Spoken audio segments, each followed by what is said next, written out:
bunch about today. And get into that, and I segue into that. That's enough about what we're doing. Enough of me talking. I'm going to introduce our speaker tonight. Our speaker tonight is Barb Olschlager Garvey. Barb is the director of the Museum and Education Department at the Champaign County Forest Preserve District. This includes overseeing operations of the district's educational facilities and their staff. This include staff at the Museum of the Grand Prairie at Lake of the Woods Forest Preserve in Mahomet, which again, we focus on local cultural and natural history. And then also overseeing staff and the Homer Lake Interpretive Center, a Homer Lake Forest Preserve in Homer, which focuses on the natural world in Champaign County and environmental education across the district. Prior to becoming director of the department, Barb served as curator at the museum for 12 years and worked as a volunteer for some years prior to that as well. She received her bachelor's degree in anthropology and art history from Indiana University in Bloomington and has a PhD in art history from the University of Illinois. Barb is originally from Cincinnati, Ohio, and is a big fan of baseball and the Cincinnati Reds. Go Cubs. Reds.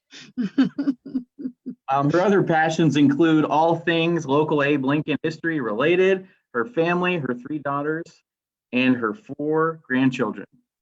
So with that, before Barb, you take over, since this is a History on Tap and maybe folks out there are this was supposed to be a program at 25 O'Clock Brewery. We were hoping to do a live toast in person.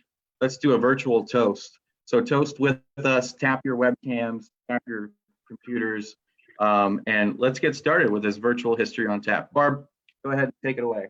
Okay, I'm going to share my screen. This talk actually assumes that you know some of the things that you would probably learn from Jeannie Schultz-Angel's talk on May 30th, is it? So if you need to ask a question, feel free to do that, and I'm hoping Pat will convey that to me. Yeah, I'm going to moderate the comment section while Barb's giving her presentation. So if you have any questions, as Barb mentioned, feel free to ask those in the comment section of the video. Okay, we're going to try sharing the screen now. So, everybody cross your fingers and, I don't know, clap for Tinkerbell or something. It's going to work. What? It's going to work, right? It's going to work. It's going to work. Okay. There it goes. Okay, can you see that? Oh, yeah. Oh, cool.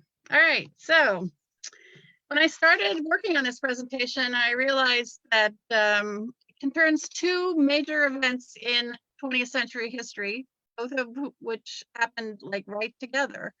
One of them being, of course, women's right to vote in all elections. And the other one is for everyone to be able to legally or not legally imbibe alcoholic beverages. Now, from a 21st century point of view, we can't even imagine a world where women weren't able to vote, or you couldn't have whatever you wanted to drink. But of course, the reason I'm talking tonight is because that world existed. And actually, there was a kind of a symbiosis between the women's suffrage movement and the Prohibition movement. Prohibition meaning the prohibition of the sale of alcohol. There's another word that I'll be using tonight, temperance, which was what the movement was called primarily in the 19th century. And it was really about regulating the sale of alcohol, not necessarily banning it altogether, but prohibition became more and more popular. And so I may use those terms interchangeably, but hopefully you understand the difference now. We advertised this talk with this great picture of Carrie Nation because she has served as kind of an icon of the Prohibition movement. Because most people know that Carrie Nation took her hatchet and went into bars and saloons, as they were called at the time, and hacked them up. Well, she didn't do that quite as much as we have perceived her to. she still thought of herself as that kind of warrior against alcohol. In fact, she described herself as a bulldog running along at the feet of Jesus, barking at what he doesn't like. So, and I think this picture of her really conveys that she was a bulldog for the cause of prohibition. Going to give you a short, I don't know, it looks like a long timeline, but kind of a quick timeline of events from the late 19th, early 20th century regarding women's suffrage and prohibition. And there's only three things that I want to kind of keep in your mind. Those are the ones that are in pink. In 1862, the United States Brewers Association is founded. In 1873, the Women's Christian Temperance Union, meaning controlling alcohol, is founded. In 1878, the suffrage amendment to the Constitution is introduced for the first time. 1881, the Brewers Association opposes suffrage officially. 1885, the anti-suffrage movement is founded at the state level in Massachusetts, I believe. National Suffrage Association is formed in National Anti-Suffrage Association is formed in 1911. That's kind of late. Here's one I want you to remember. 1913 is when Illinois passed a partial suffrage bill, which gave women the right to vote for most things, not everything, but most things. And that's a really important date locally. That's where most of the energy is around the local movement. In 1915, the Brewers Association pays $1 million in damages for vote purchasing. In 1919, Prohibition is passed. Prohibition is passed before women's suffrage. In 1920, so the suffrage amendment is ratified. And also in 1920, the Volstead Act, which is what gives legs to the Prohibition amendment, is passed. And then in 1933, we decide we no longer want to control alcohol, and Prohibition is repealed. So 1913, 1919, 1920, those are the ones I want you to remember. The three things I'm going to try to talk about tonight are who is to blame, or how does prohibition actually happen. I'm going to try to talk at a local level, sometimes at a national level, sometimes. So if I miss something, let me know, because it's entirely possible that I focused on one thing too much and not and another at some other point. So who's to blame for prohibition? Who were the anti-suffragists? And then how did the two movements help each other? And that last one will be mostly on a local level, because I think that's kind of a fascinating story. I put this picture of a woman on this page because I wasn't sure anyone would notice that this is the bulldog at the foot of Christ. This is Carrie Nation when she's a young woman, and she doesn't look quite as nutty, but she is the name that we associate with prohibition. But there were other people who were pro temperance and pro suffrage. On the national level, we have Susan B. Anthony, who was raised in a Quaker household, and that household we mostly know Susan B. Anthony because she is one of the prime movers of this women's suffrage movement. But she was raised in a Quaker household, which was anti-temperance, and she entered politics by the way of the temperance movement. She gave an impassioned speech to the Daughters of Temperance and was invited to the New York State Temperance Convention in 1850 as a delegate. Oh, excuse me, 1853. But when she got there, she discovered that they wouldn't let her speak because she was a woman. So her priorities changed pretty quickly. But she continued throughout her life to advocate for temperance, but not complete prohibition. By the late 1850s, she was deeply involved in the anti-slavery and the women's suffrage movement.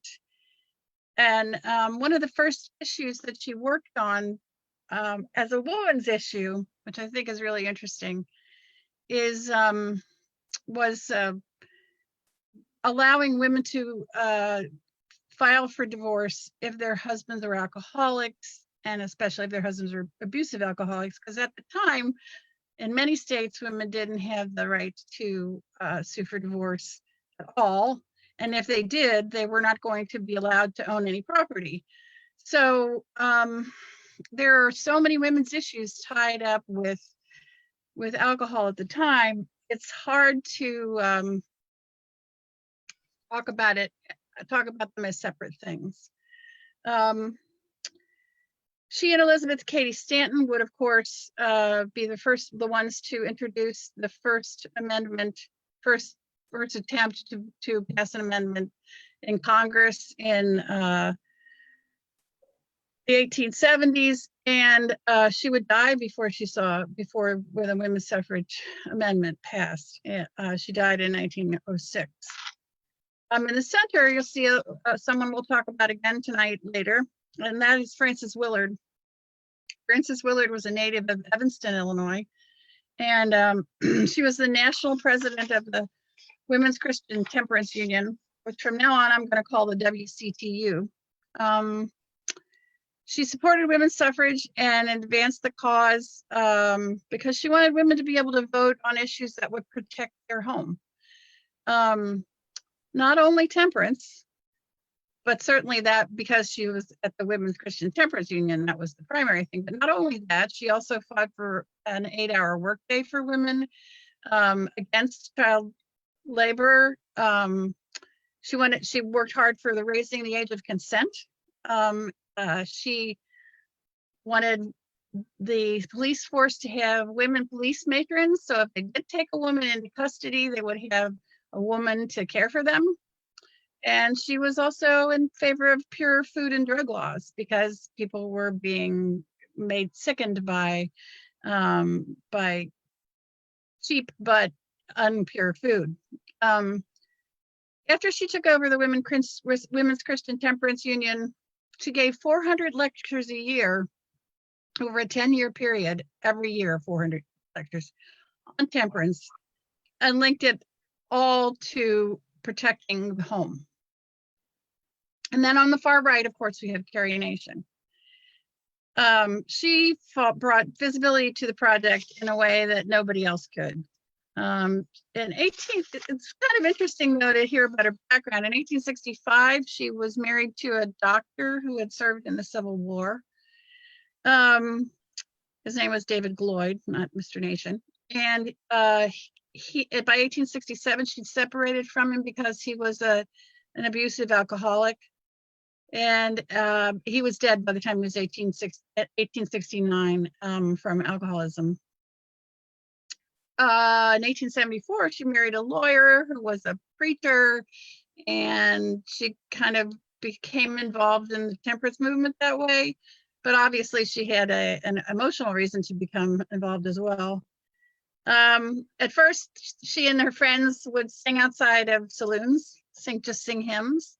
And then they started throwing rocks. And finally, Mr. Nation said, why don't you just take an axe to it? And so she said, why didn't I think of that? And actually did. On the handle of her axe, she wrote death to rum. So she was arrested 32 times. She didn't take a lot of people with her because she didn't want them to get in trouble, but she did have some women who followed her. she was pro-suffrage as well as pro-prohibition. She made a lot of noise, obviously, but her activism really wasn't the moving force behind prohibition or suffrage. Susan B. Anthony and Frances Willard did a whole bunch more to advance that cause. But what about men? Actually, we have to remember that at the time that both prohibition and suffrage were passed, there was one woman in Congress. It was all men that passed the legislation that made both of those things happen. Women certainly influenced what was happening. And in some states, women had the opportunity to vote for the representatives that went to Washington to pass those amendments. But it was men who were the elected officials and made it happen. So if you want to blame somebody for prohibition, I think there's at least equal responsibility here. I wanted to talk about these three men real quickly. The fellow on the left, Neal Dow, was called the Napoleon of the Temperance movement in the 19th century. He was prominent in Maine politics, and he became the mayor of Portland, Maine in 1850. And he controlled liquor so tightly in Portland that it incited a riot, and he was actually deposed from his mayorship. In 1880, he broke with the Republican Party to run as a presidential candidate for the Prohibition Party, which of course never elected anybody as president, but they put up a lot of candidates. But he really helped to shape the Republican agenda for prohibition. The fellow in the middle is the guy you really need to blame. Because his name is Wayne Wheeler. He was from Ohio. In 1903, he became the head of the Anti-Saloon League. He was interested in prying the interests of the brewers and distillers out of the political system. And we'll talk about that a little bit more later. The Anti-Saloon League also pushed to get the income tax passed. Now, you might be unhappy about that because everybody knows how much they love to pay income taxes. But actually, at the time income tax was passed in, I think that was in 1913, 40% of government revenue came from taxing alcohol. So it was a way to get the alcohol lobby out of control of Washington to pass the income tax. It's nothing happens without something else. He really was the one who pushed the Prohibition Amendment, and he was actually the one who wrote the Volstead Act. We all know the Volstead Act from it being the enacting legislation for prohibition, but he wrote it. It was only Andrew Volstead on the far right there, who was a member of Congress from 1903 to 1923, and he was from Minnesota. But he was really just the guy who put forward the legislation. He did not write the legislation, and the purpose of that legislation was to prohibit the sale of intoxicating beverages and just to regulate its creation. So there was still some wiggle room for making alcohol.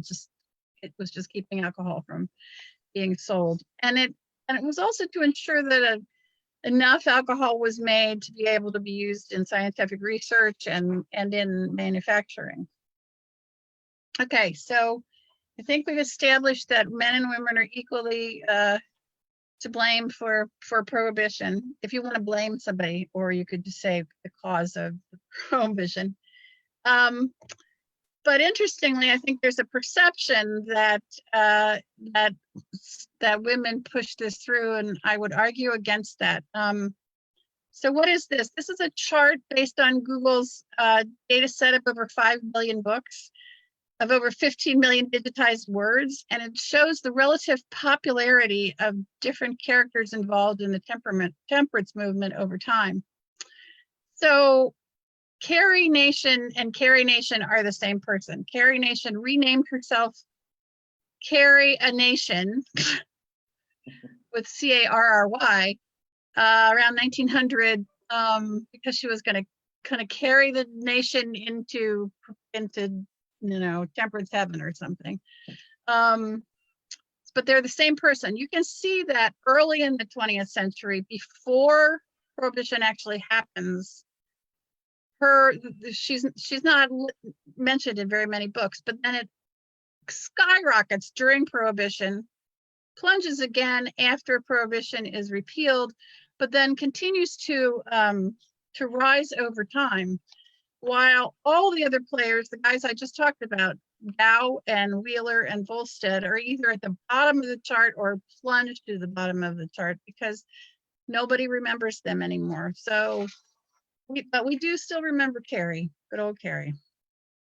Now, I talked about all these people who were involved in the temperance movement, but were there people involved locally? Yes, the answer is yes. And I'm going to give you just a couple of examples because this could go on until midnight if I don't give you only just a couple.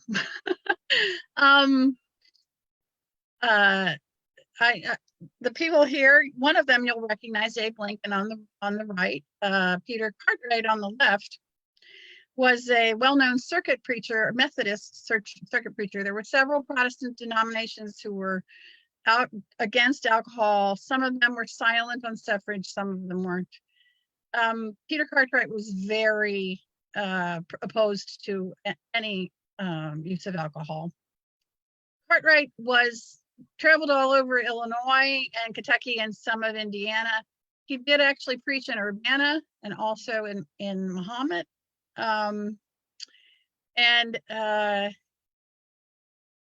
He ran against Abe Lincoln in 1846 for the congressional seat from Central Illinois. Lincoln won. And he attacked Lincoln for being not religious enough. But he was, his point of view, shall we say, is the one that kind of prevailed in mid-19th century in Champaign, Urbana and West Urbana. Lincoln was kind of wishy-washy on temperance.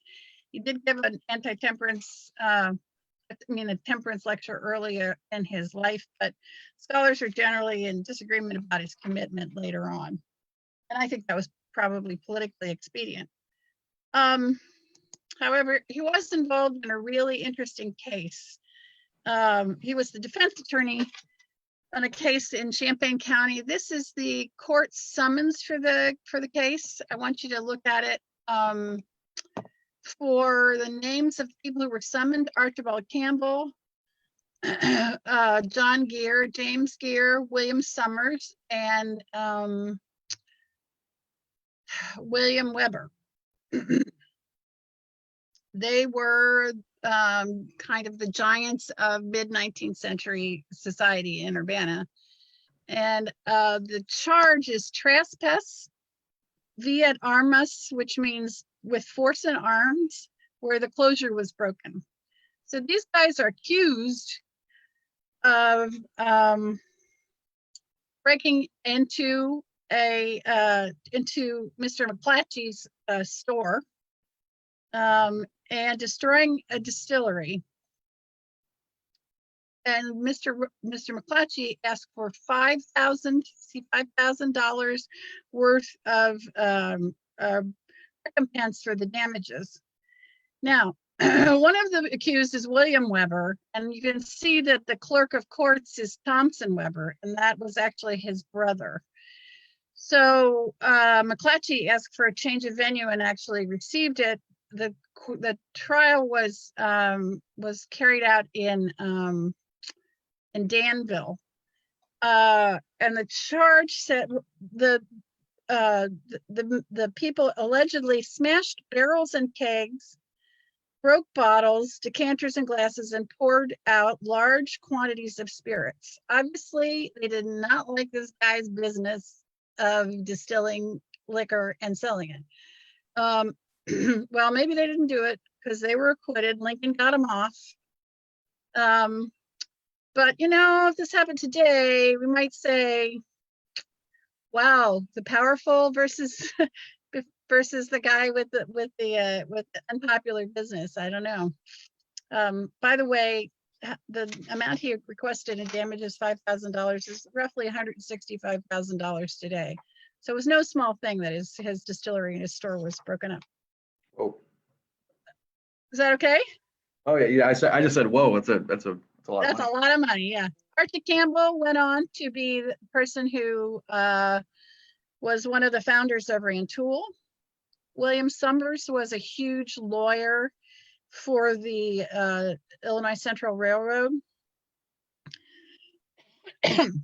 Excuse me. And James Gear was the owner of the first bus company, which was a stagecoach at the time, and also the Champaign House in Urbana, which was a tavern and inn, as well. And he also owned a big tract of Big Grove. So these guys were big, important guys who decided they needed to get rid of the distillery. Maybe.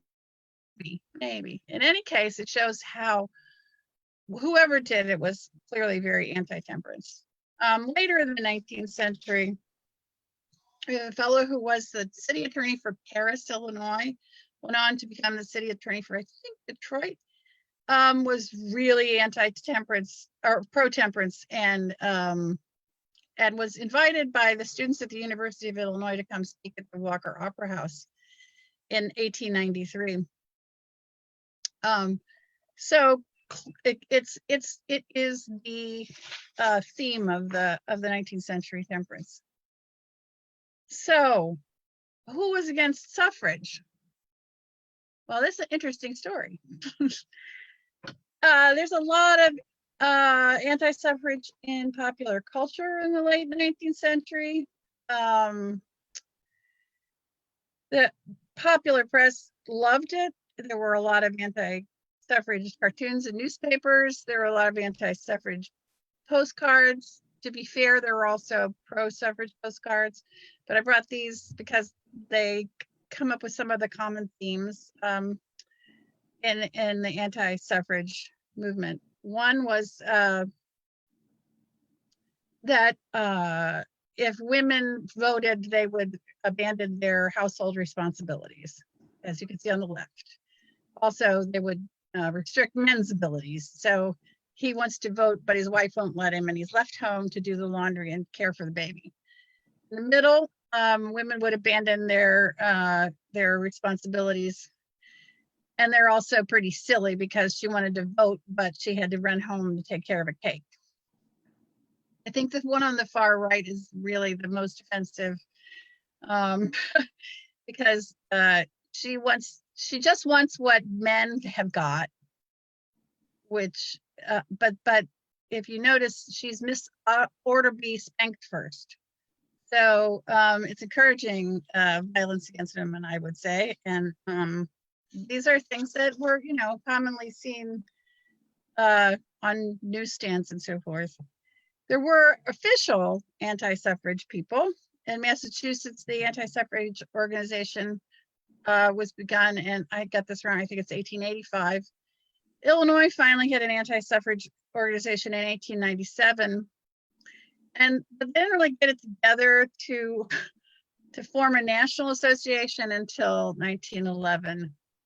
And that the person that formed that anti-suffrage association was Josephine Jewell Dodge. She had been a strong advocate for women earlier in life. She actually opened day nurseries on the Lower East Side in New York City, so that women could work, but also be assured that their children would be all right. But she didn't think that women had enough time to educate themselves about what to vote for, or didn't care to educate themselves to educate themselves so they'd be able to vote. And there were many other people who would advance that notion that women had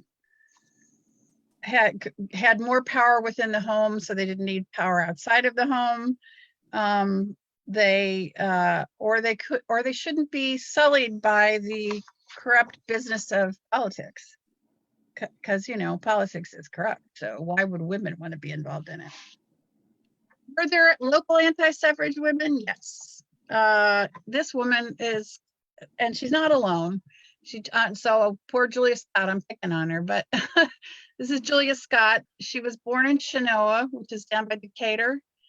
And she lived in Bloomington, Illinois. She's actually the sister-in-law of Adlai Stevenson, the elder Adlai Stevenson, who was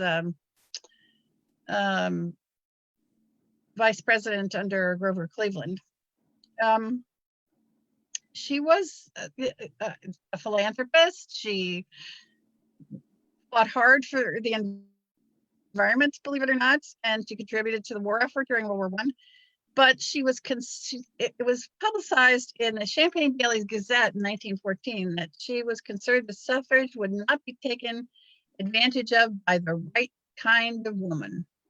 So there was some elitism even then about who should be able to vote. She was among the women who proposed this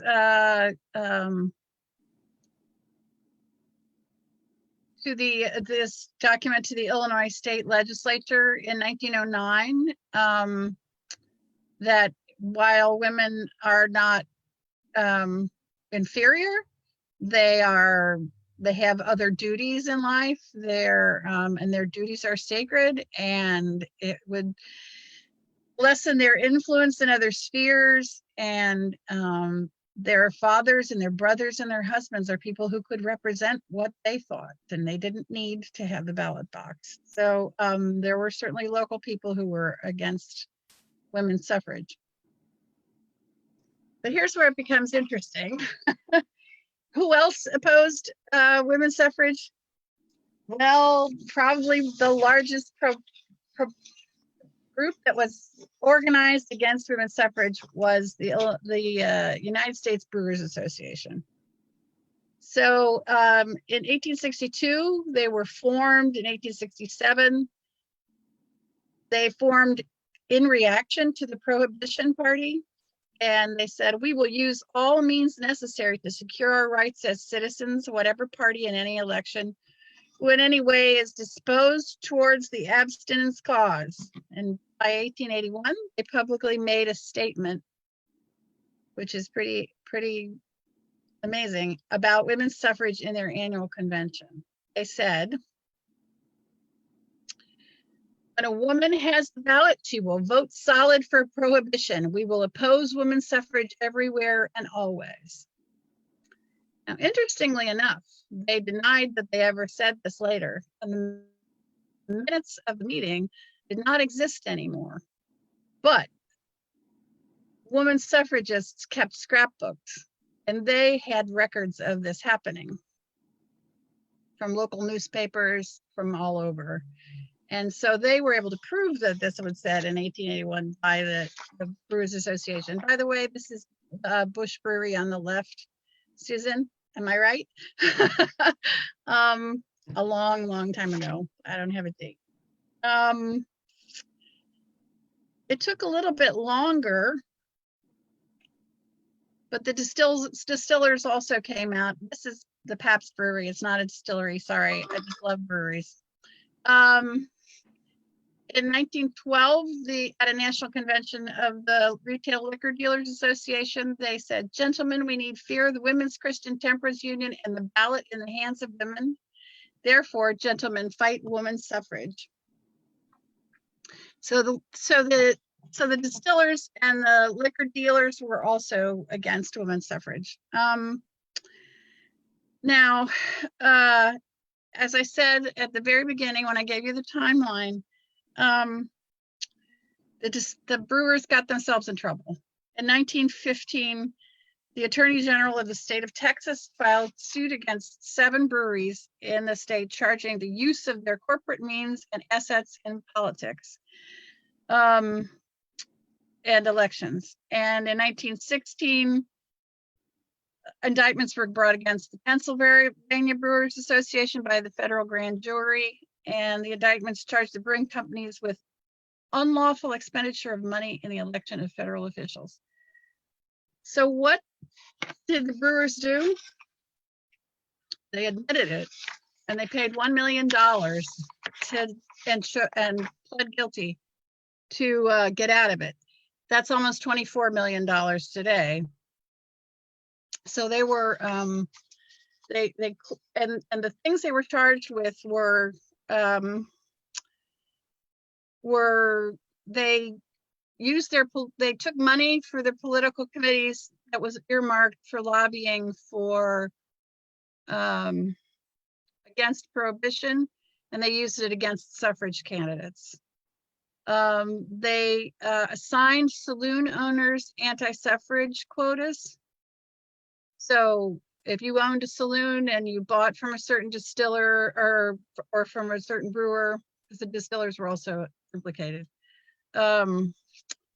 you would have to promise so many votes from your regulars at your saloon. Pressure was put on anti-suffrage businesses to donate money to the Brewers Association more than their dues. And pressure was also put on pro-suffrage businesses to either change their minds or be boycotted. And they kept detailed and rather sinister reports on any official in all states if they were pro-suffrage. So it was pretty nasty business. and I think it was the prime mover against suffrage, at least in the late 19th and early 20th century. So what else did the Brewers do? Well, they did something really interesting. They formed a group called the Farmers Educational and Cooperative Union. It was funded completely by the Brewers Association, but it wasn't about educational and cooperative union. It was an anti-suffrage organization. And one of the things that they had many different strategies, but one of the things they did was offer editorials or straight out articles to local newspapers to fill space, because lots of local newspapers needed more copy than they had the ability to create. And so I thought, well, I wonder if they did that in Urbana or Champaign. And sure enough, in 1915 newspaper, Urbana Courier, I found an article that I'm absolutely certain was commissioned by them, because the Texas Farmers Union was the Farmers and Educational Cooperative Union of Texas. And this quotes how the Texas Farmers Union is opposing women's suffrage, and talks about how it's gratifying to note that it is not the farmer's wife who is clamoring for the ballot, and they placed it in a place where there's lots of farmers. So they're out there putting what you might call fake news into the papers in 1915 and earlier. Another thing they did was talk about how and pay for ads in newspapers about how suffrage would raise taxes, because there would be twice as many people to tax or vote on taxes, and women would, fall for anything that would be that they would be able to be taxed. Women were going to vote for schools and stuff, so we wouldn't want that. And this one is particularly from Iowa, but and then the other thing they did was fund pamphlets to be placed in all the saloons that they were putting pressures on. And so this is one of the pamphlets on the right. And it's really interesting because there's like a lovely double entendre here, the home or street corner for women. So you either have this lovely, sweet mother and child, or you have a woman on a street corner holding a political sign and looking like half crazed. But also street corner refers to women who have fallen on hard times and are involved in less than savory activities. So these are the kinds of things that they paid, that the Brewers Association paid for and placed in saloons. And I think the saddest thing that the Brewers Association did, although it was just one person, was kind of caused the downfall of Phoebe Cousins.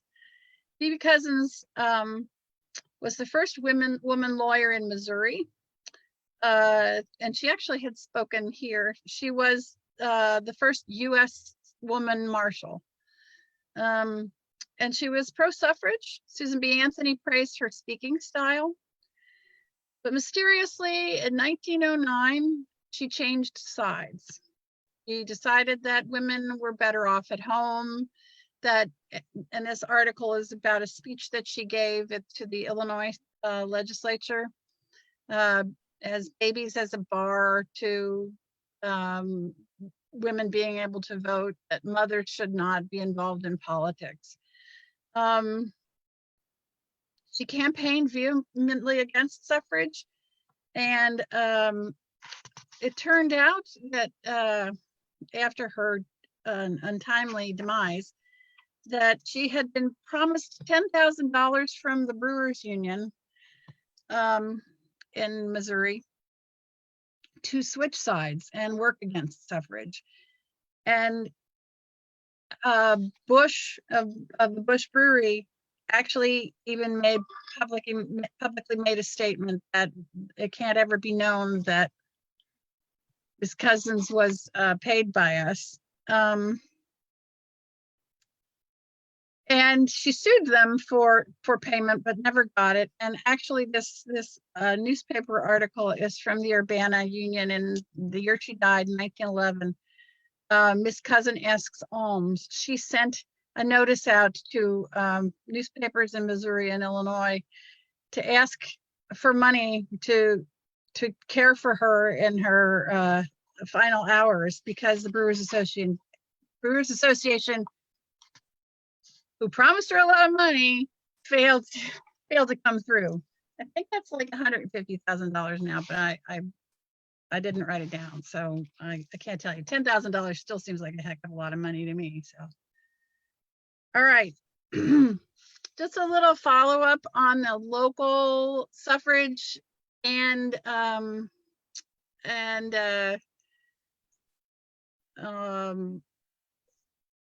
local anti liquor brigade, or pro. Just in 1913, remember I told you to remember that date. 1913 is when women received the vote in Illinois. 1910 to 19 whatever, till probably up till Prohibition, is when home rule comes along, and people are deciding by local area whether they're going to be wet, meaning having alcohol, or dry. And I find this really interesting. The article on the left is from the Champaign Daily News in 1912, and it says the township, Champaign Township, vote strongly against the license of saloons. So no saloons, right? On the right is an article from the Courier in 1914, where 7 residents of a Summer Township, which is where Urbana, north of Urbana, have filed a petition in county court to contest the local option election because they didn't like it, because the dries won. And the reason they give is, and I'm pointing with my cursor here, I'm not sure you can see it, was there was a wrong count. And anyway, the women's suffrage law is unconstitutional. So the women's vote pushed it over the edge to be dry, and they didn't like that. So they decided that was part of the reason, because women had voted, and that was going to cause them to have to give up their alcohol. Okay, so remember, we've arrived at our third part. We talked about whether women or men were involved in how Prohibition got into the national psyche. We talked about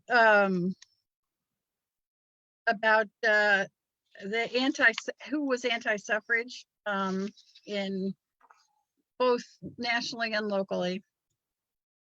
And now we're going to talk a little bit about how they worked together. So I'm going to go back for a moment to Frances Willard, because she's a pretty remarkable character, and she also influenced a lot of people locally. Frances Willard was inspired very early on in life by the,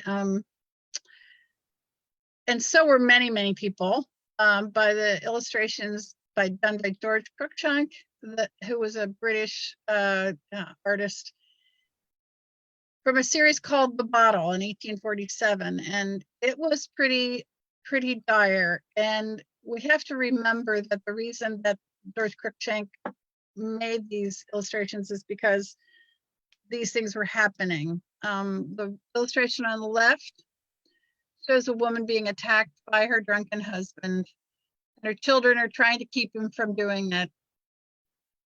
And on the right, she has been killed by her husband, and her children are weeping, as are the neighbors. And the final in the series is him being taken to jail and what's going to happen to the children.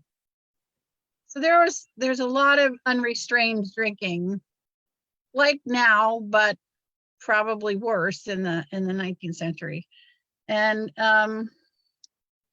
Frances Willard was very much dedicated to having that stop. She wrote a book called The Home Protection Manual, and it was about giving the temperance ballot to women. And she was very much involved with the people who were just about women's suffrage. So this is a letter on the right from Susan B. Anthony to Frances Willard. And it says, "I saw by the newspapers a few days since, that you had spoken out for suffrage as a power to help your heart's hope and work for temperance." So, and of course, Susan B. Anthony was all for helping her. It's hard to underestimate the influence of Frances Willard in this country and throughout the Midwest, because we don't even remember her name, most of us. But in 1881, two local women, Mary Melissa Harris is on the left, and another woman, Elgin Ray, went to Washington, D.C. to the first conference of the National Council of Women in 1888. Now, this conference was meant to begin women's clubs throughout the country. And they were, Mary Melissa Harris and Elgin Ray came back and started the social and political science club of Champaign, Urbana, and that I don't remember, social and women political science club, and it ended up being the organization that was the inspiration for with Julia Burnham, who was on the right. She was also in that club. Founding of the first public library in Champaign, the Burnham Athenaeum.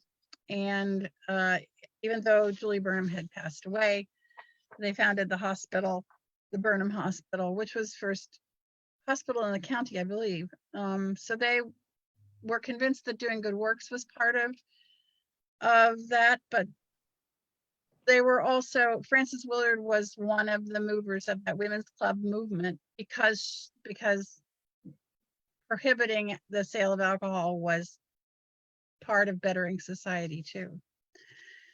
In 1907, a fountain was placed in front of the Flatiron store in Urbana.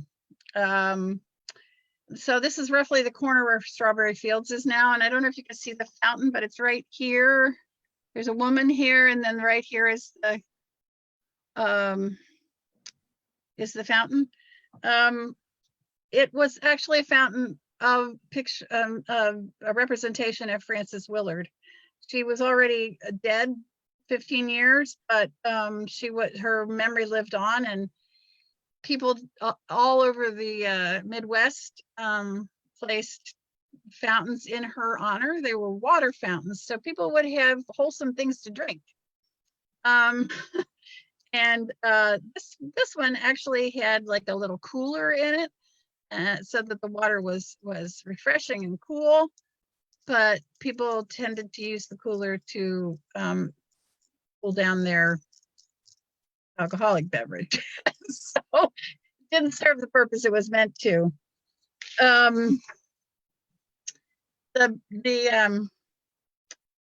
Unfortunately, so you can see a better picture of the fountain here. The statue kind of followed the fortunes of Prohibition. So in 1907, everybody was really excited about it. And by 1921, when everything had passed, it went to a storage room in Crystal Lake Park. And then eventually it went to Carl Park. There were Lincoln's statue now stands. In 1928, when we're getting close to getting rid of Prohibition, it went back into a room in Crystal Lake Park, a dance floor. And then it is said, we don't know for sure, but it's said that it was given up for scrap in the late 1930s. So after the repeal of Prohibition, for the World War II effort. I'm just going to show you quickly. There's a couple of other Willard fountains close by. There's one in Chicago and Lincoln Park. And this fountain traveled all over the place before it ended in Lincoln Park, but it was a Chicago fountain. And then another one that was in Kankakee by the courthouse. There are actually two Willard fountains in Kankakee. And this one was run into a truck in the 1950s, so it doesn't exist any longer either. During that period when the wets and the dries were arguing over Prohibition, Oliver Dobbins was the mayor of Champaign. And at the same time, his wife, Edith Dobbins, who's on the left, was working towards the suffrage cause. So you can see here, Mrs. Dobbins had gone to, in 1913, there was a huge parade on March 3rd in Washington, D.C. They invited women from all over the country who were pro-suffrage. Basically, it was the very first march on Washington. And 8,000 women came. It was the day before Woodrow Wilson's inauguration and kind of overshadowed it. And we know that 3 women from Champaign went. One of them was Eliza Vincent, who's mentioned here. One of them was Mrs. Dobbins. Her name was Edith Dobbins. And the third one was Lily Belle Sale. I'll talk about all 3 of them. But these ladies were, Edith Dobbins was very much involved in the suffrage movement. And she actually came back to talk and gave talks about, she said she'll speak on the inefficient police regulation during the parade. Because when the women were marching, there was terrible police protection. Spectators were allowed to heckle them and eventually threw things at them. Police didn't do much to keep that from happening. But this is March 1913. In May of 1913, sorry, her husband is arresting John Hirschfeld, Anheuser-Busch Brewing agent in Champaign, on the charge of selling liquor in anti-saloon territory. So there's, in that same household, there's you know, the legal obligation, if not the moral obligation, to do away with liquor, and Edith is marching for women's rights. Here's another lady who went to that suffrage march. Her name is Lily Belle Sale. She was the wife of a prominent Urbana dentist, the mother of Virginia and Chick Sale, who were fairly well-known vaudevillians, and but in her own right, she was the truant officer in the Urbana school system for 30 some odd years late in life. So she also went to that suffrage parade, and when she returned, she came back to talk about moral conditions in Urbana as I see them. And on the docket the same day, when she's talking at this prayer meeting of the Women's Christian Temperance Union, Pearl Boggs is speaking on why Urbana is better off without saloons. So clearly being without saloons has something to do with the moral conditions of Urbana. But we know very much that Lily Bale was pro-suffrage enough to have a professional photograph taken of herself in her Illinois suffrage march outfit, and also then go to Washington, D.C. and work for the cause. Pearl Boggs, the woman we just talked about in the last article, went on and kept working after women got the vote in Champaign. There was some new movement for the national vote, but there wasn't the same sort of push in local politics. But the WSCTU kept going on, and so in 1917, Pearl Boggs gave a talk to the WCTU about the suffrage movement, and she said her final words were, the WCTU is the engine or heart power which keeps alive the Prohibition movement. So, but at the beginning of her talk, she says the suffrage movement is a success and is advocated by real progressive politicians. There is no doubt that what rapid progress of prohibition has come through the votes of women. So she's still on both causes, despite the fact that she can vote on most things in Illinois. She was really an interesting character, and I brought this other publication that she did so that you could see that. She was one of the first women to write about the conditions of situation, I should say, of women in China at the turn of the century. She spent many years there, and she came back and wrote this book called Chinese Womanhood, which was probably the first book from a Western perspective about women in China. She went on from here to hold positions at in universities in Indiana and California. But her brother was, at the time, the mayor of Urbana. And he said very directly that women should get the vote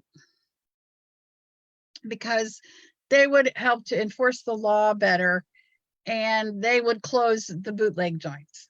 So he saw that women's suffrage was essential to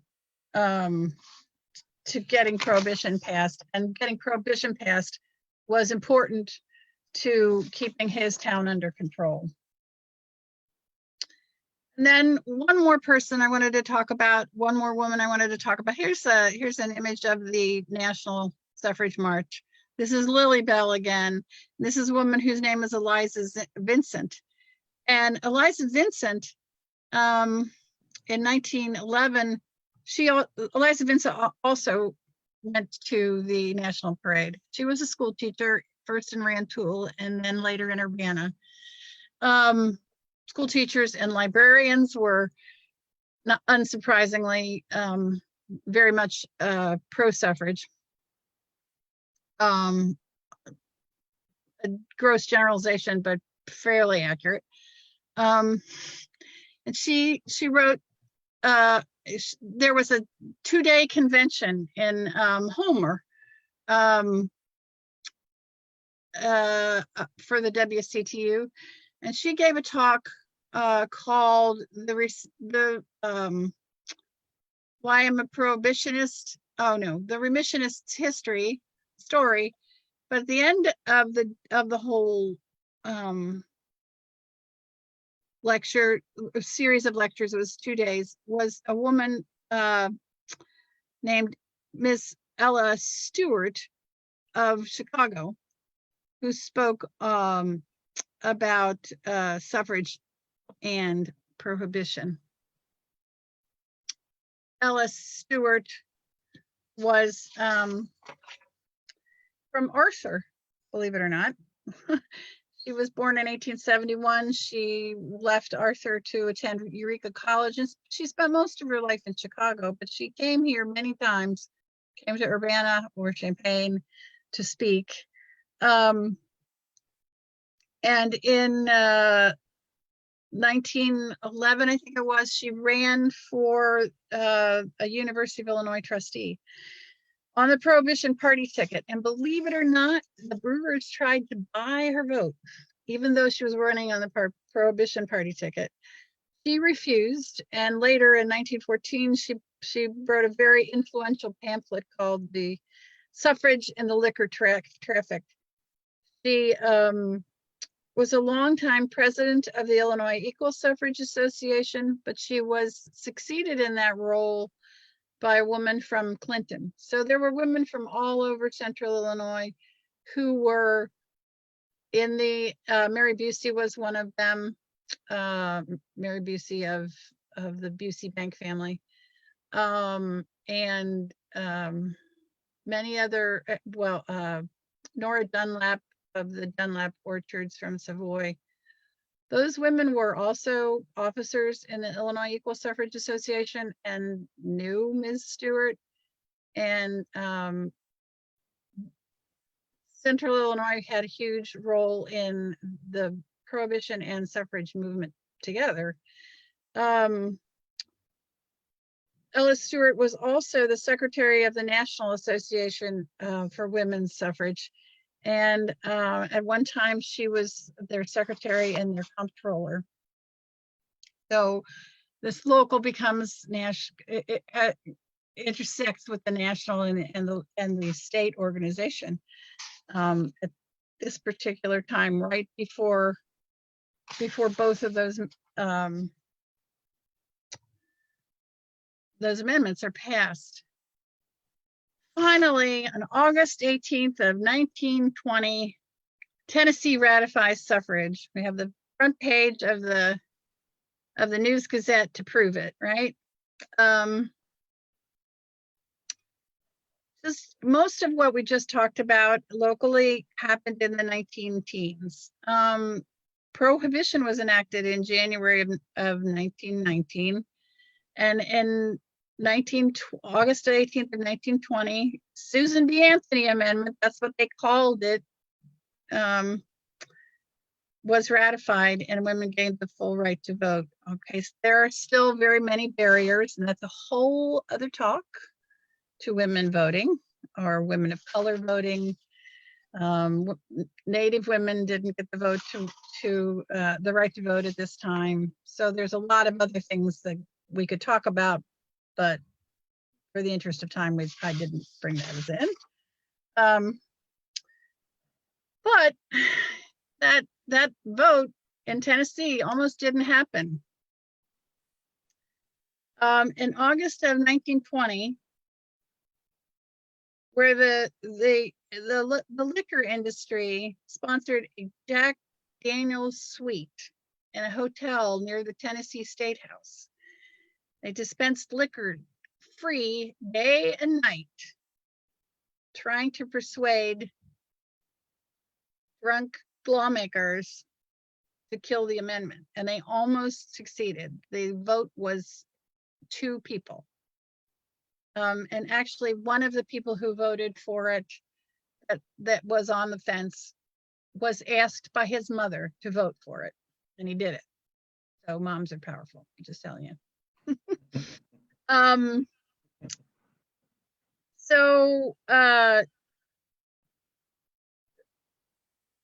They worked till the bitter end.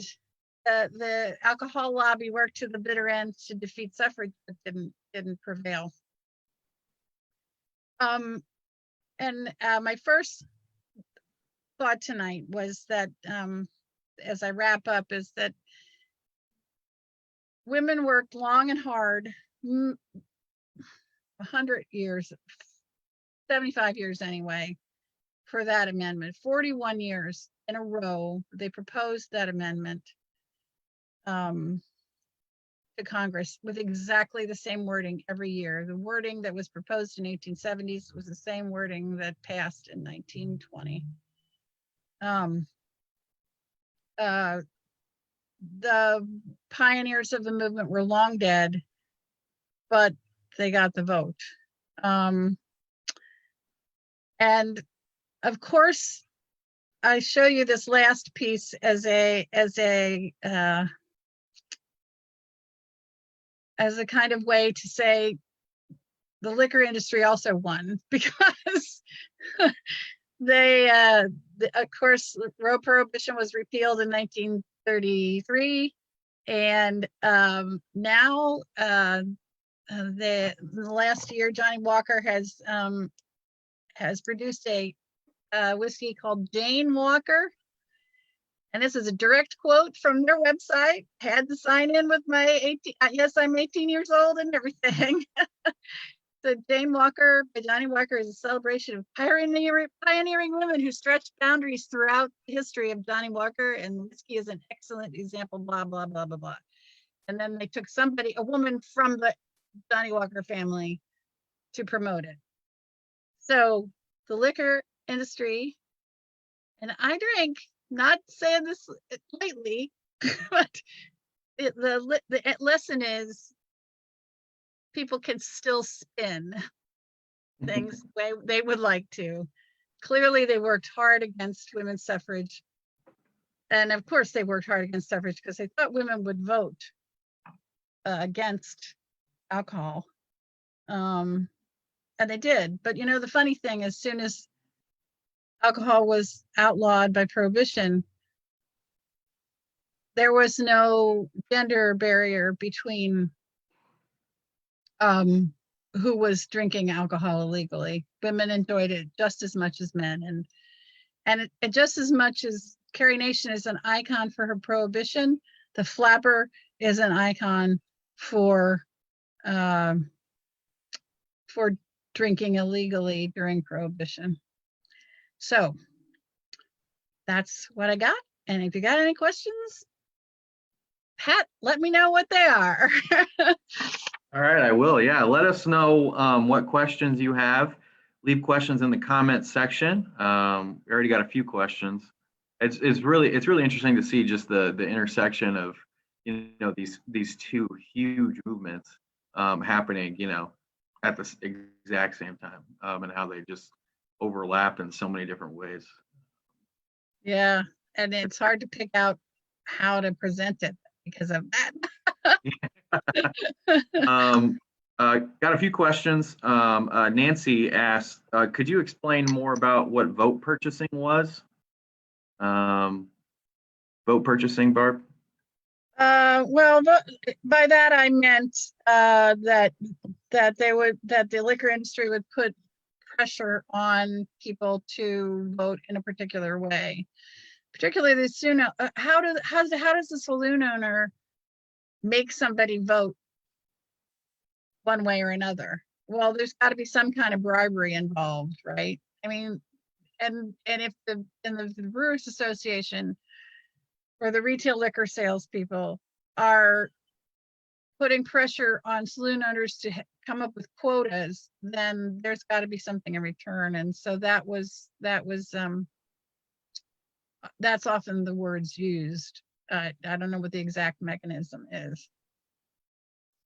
Okay.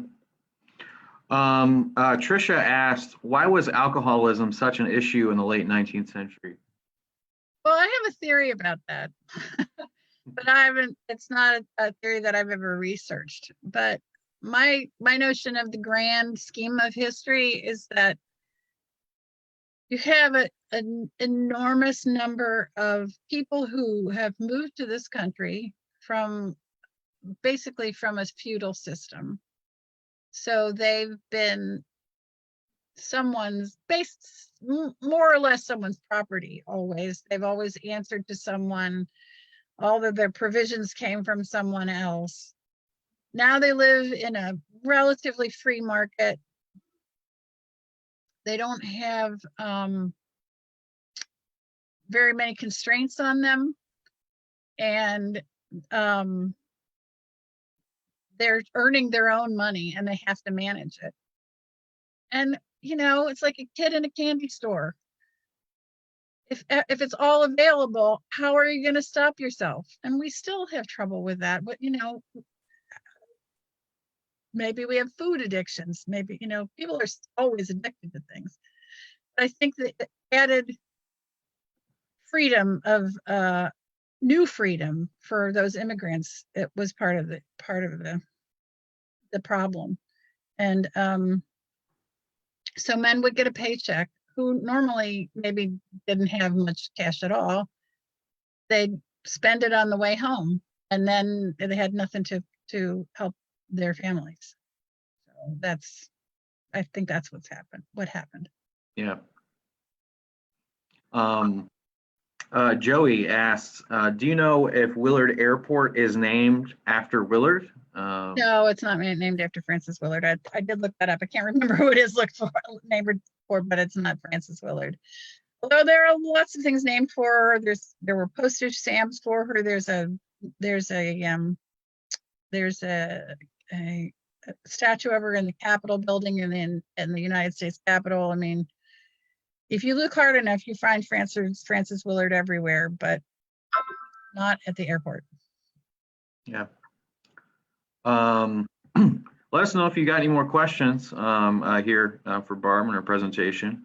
Earlier on, Trisha said WCTU founded in Evanston and kept it dry until the 1980s.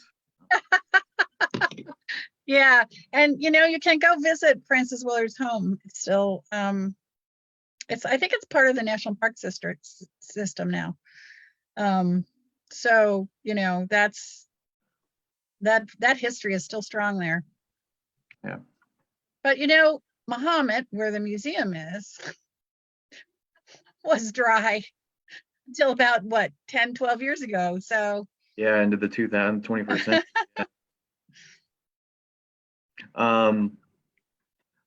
Carrie East said, thanks, Barb. That was super. Thank you. Perry Morris, Arthur Cutts Willard, UI president, I think he's saying that's. Oh, thank you. I had a man's name, but I didn't want to say the wrong thing. So thank you, Perry, for. Yeah, thanks for chiming in, Perry. Nike Atterbury said, thanks for this excellent presentation. Oh, thanks, Nike. Yeah. So yeah, if you have any more questions, let us know in these last few moments. But Susan Apple didn't tell me when the brewery was, right? She didn't, although I did see somebody I got a little like notification that popped up as Okay. that's happening. Tricia, thanks for this excellent program. Hopefully we answered your questions. Tricia, Casey, thank you. Great presentation. Thanks everybody for tuning in. This is kind of an experimental sort of thing, but I I've think never it done went, this before. yeah, I think it went really, really well. So, So if you do have a question that you think of later, feel free to put it in the comments of this. This will stay on Facebook, right?